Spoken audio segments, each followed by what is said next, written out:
Alright, I've taken a day to de-stress, and I'd like to apologise for my outburst. Hopefully today's story will be much better, even if it is the one that technically killed Doctor Who. So without further ado, let's just dive straight in.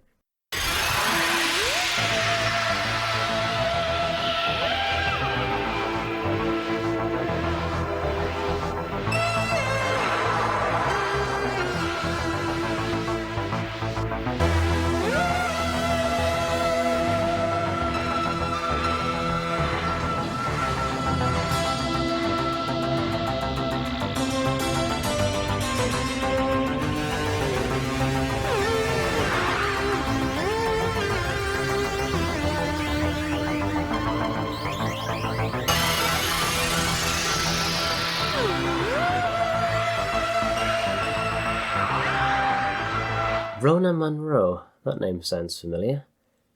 Oh.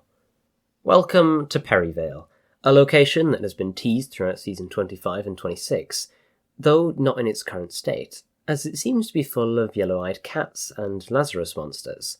This is a great shot, by the way, something that will be replicated many times throughout the revival. Oh my god!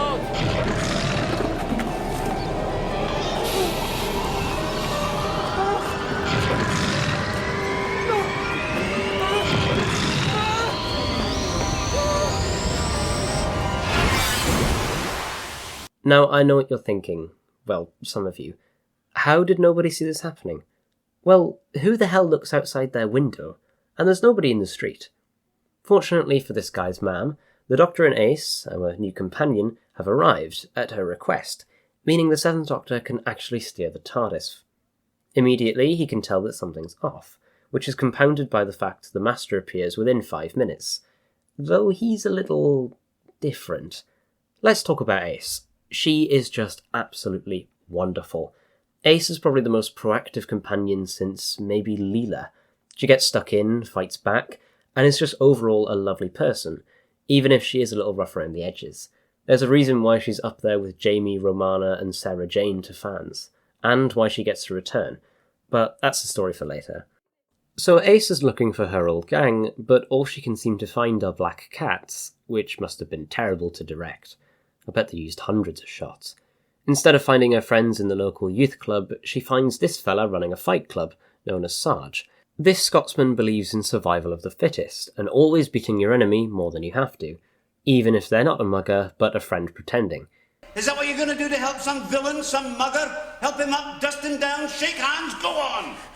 That's better! He actually recognises Ace. Apparently in the past she was done by the police, and so were her friends, moving on from Perryvale. Not only disliking her for that, he also dislikes her for not calling her mother.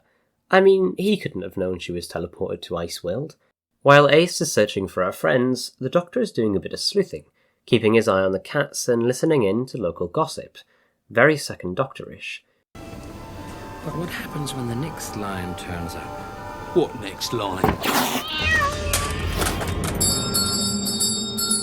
Get your running shoes on, gentlemen. Ace actually ends up finding one of her friends, who thought she was either dead or went to Birmingham. Same thing, really. According to her, all within a month people have just disappeared. Must be to do with the cats. So the Doctor sets up a trap, shoveling cat food onto the pavement and hiding behind someone's garden fence, which of course lands him in bother with the house owner. In fact, the person who has more luck with the cats is Ace, who has rather unfortunately come across the correct one, which turns into a cheetah on a horse. An actual horse.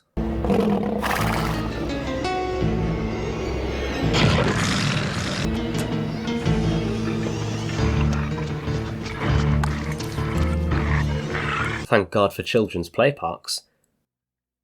No, why would you leave that? You can't outrun a horse.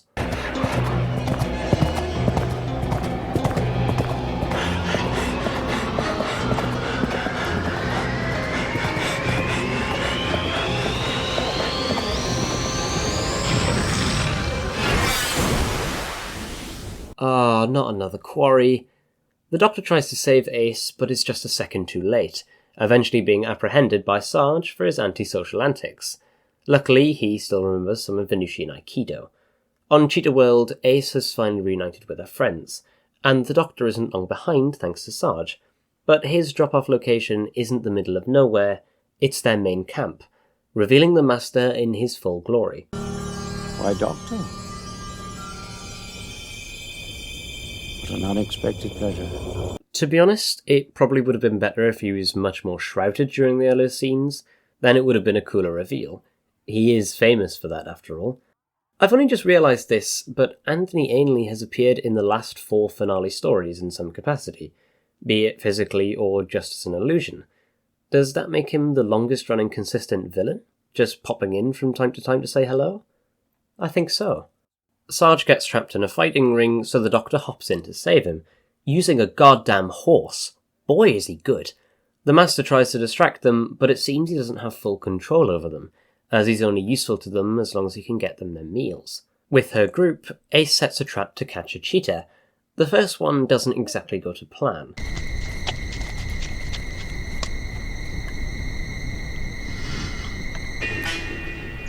And the second, fortunately, doesn't.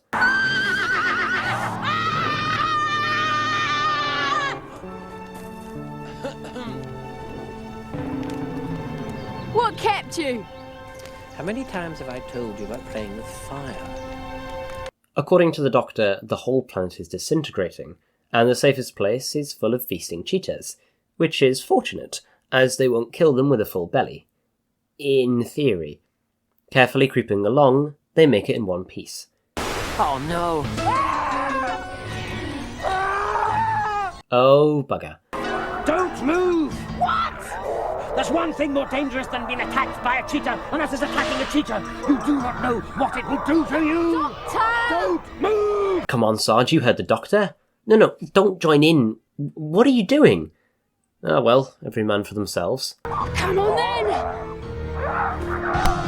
Good shot, Ace. I told you to stay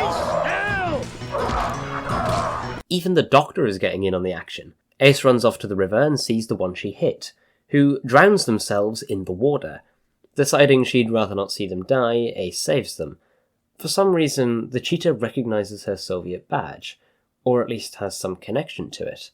Elsewhere, the Doctor runs into the Master, who reveals why he was brought here. The Master is trapped and is infected with a cheetah virus, allowing him to see through the eyes and talk with the Kitlings, the black cats that can teleport.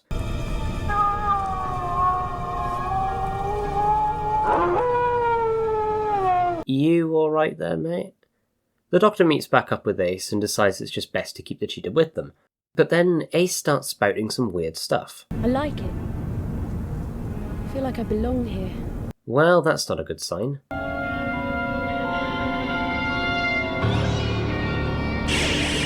And neither is that. He doesn't remember his name. Go home. Just like that, the Master is gone. So where does that leave our heroes? Not good, it seems. So this planet contains yet another unique property. Aside from breaking apart, all humanoids on the planet gradually are infected by the cheetah virus and become cheetah people. Even Time Lords. No wonder the Master was so desperate to leave. Ace runs off with her cheetah friend, who is called Kara. In Ace's current state, Kara is quite persuasive, getting her to hunt. I mean, she did provide a horse for Ace, rather kind of her, but her persuasion and gifts are no match for the will of a Time Lord, allowing the Doctor to get Ace back, which in turn gets them home. Speaking of back home, they now just have one problem: the Master. And Mitch. What the hell is he wearing? Whatever it is, it's hypnotic. That was a good trick. And now we have our final confrontation. The Doctor on a dirt bike versus Mitch on his.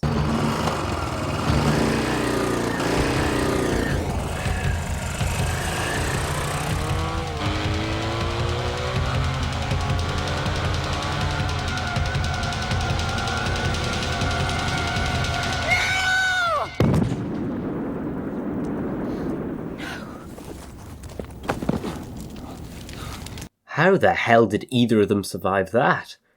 Poor Mitch. In the nick of time, Kara intervenes, dispersing the youth army and leaving just the Master, who, when he fails to control Kara, just straight up stabs her. In her dying state, Kara turns out to be Bernie Summerfield? No way! The Master makes his final stand against the Doctor, taking him to Cheetah World, almost getting the Doctor to kill him.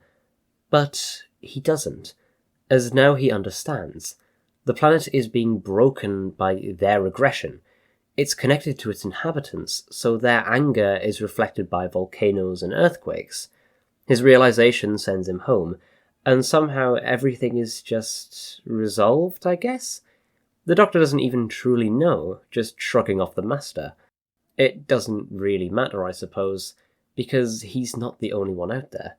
There are worlds out there where the sky is burning, where the seas are asleep and the rivers dream, people made of smoke and cities made of song.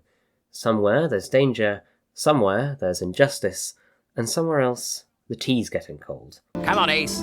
We've got work to do.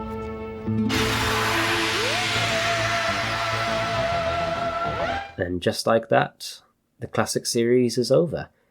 26 years of almost constant programming grinding to a sudden halt, with a mediocre 3-part story capping it off.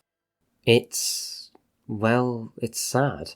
For the first time since 1963, the Doctor Who production office shut down, seemingly forever, beginning the wilderness years, where the only Doctor Who media fans could consume would be audio stories, comics, and most importantly books. So many books. Sylvester McCoy's era is sadly known for the fact that it ended the show, though this wasn't on purpose. The issues had been there since the end of Peter Davison's era. John Nathan Turner just did a really good job of keeping it going. Whether that was a good or bad thing, well, that's up to you. I'd say it was. Despite his misdeeds, and trust me, they are bad, J&T always had Doctor Who's best interests in mind, or at least he truly believed that he did. I think the whole classic series is just one of the best case studies for the evolution of television as a whole. Over time, Doctor Who adapted, never staying stuck in the past. Colour TV comes out, Doctor Who gets it. CGI is invented, Doctor Who gets it. Film becomes cheaper, stories get more cuts. My scripts since the Fifth Doctor have gotten longer literally because there are more cuts. Not staying in one place for over 5 minutes makes everything a lot more difficult to write. But also, there's a trend of the overall quality just dipping massively. TV cameras becoming better meant that the cheapness was becoming more apparent. While we do love the show for it, people like Michael Grade sure didn't. Then there's the scripts. Look at the script for The 10th Planet, then look at Silver Nemesis, for example. The change in quality is quite drastic, but I've already made my thoughts apparent so far. Oh yeah, this story. Got carried away a bit there. It's alright, I guess. The 3-part format works to its benefit. We get the mystery in part 1, the climax in part 2, and the resolution in part 3. Your classic English story mountain. The story is interesting, but it's also a tad bit boring. It feels like when your car just juts forward. Are we going? Yes, no, yes, no. Over and over. Wait, hold on. Did I say the end of the classic series? Oh no. Oh no. Sylvester McCoy still needs to regenerate, and we still need to bring on our 8th Doctor. Come on, viewer. We've got work to do.